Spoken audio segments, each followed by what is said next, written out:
Mikey Williams at Jordan Heading trade. Sino kaya ang naka-jackpot sa trade nito sa pagitan ng TNT Tropang 5G at Converge Fiverr Xers? On the move na naman nga ba si Calvin Abueva papunta sa kanyang paboritong kupunan na Barangay Ginebra after ma-trade pa Northport? Alamin natin yan sa video nito. Pero pa-follow naman and subscribe. Salamat, idol. So ayun na nga mga idol, after 18 months na nahiwalay si Mikey Williams sa PBA, finally Mikey making his return na sa liga.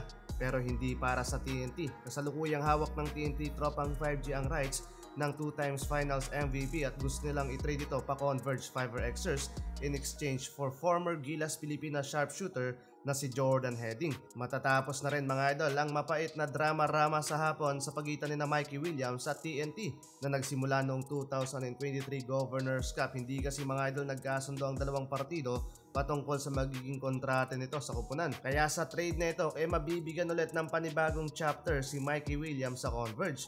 Habang sa kabila naman mga idol sa TNT makukuha nila ang sniper na si Jordan Heading kung saan last conference nag-average ito ng impressive 17.7 points per game. Makakatulong mga idol si Heading sa TNT lalo't sit out si Ray ng Batak due to groin injury. Yun nga lang katulad din ng Batak na nagpapagaling sa injury, nagpapagaling din mga idol etong si Jordan Heading.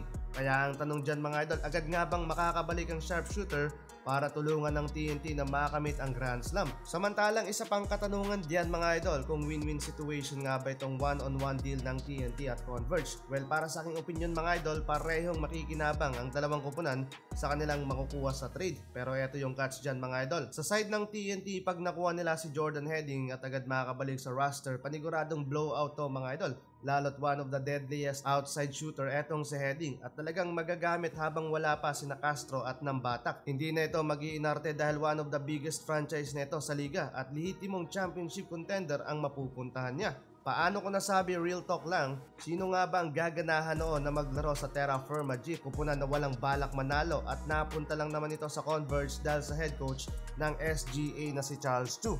Habang sa kabila naman mga idol, panalong-panalo din ng Converge dito kay Mikey Williams, talagang magagamit nila ito both offense and defense. One of the best point guard nga dito sa PBA at may kalibre bilang championship contender.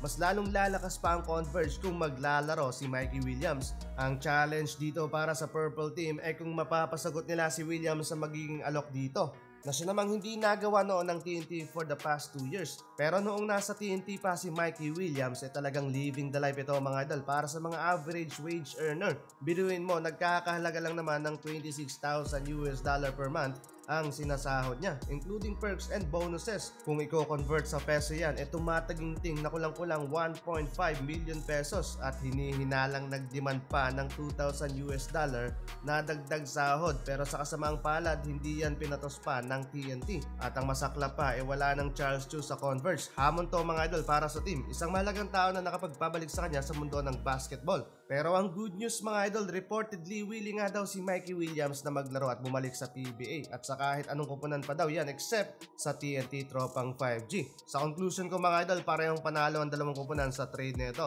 Samantalang after ma-trade ni Calvin Abueva pa Northport Batang Pierre, may kumakalat kasi na rumored na pinadaan lang daw si The Beast sa Northport bago i-trade sa Barangay Ginebra. Pero para malinawan kayo idol, wala daw balak ang Barangay Ginebra na makuha ang serbisyo ni The Beast at kay Coach Team Co na yan nanggaling.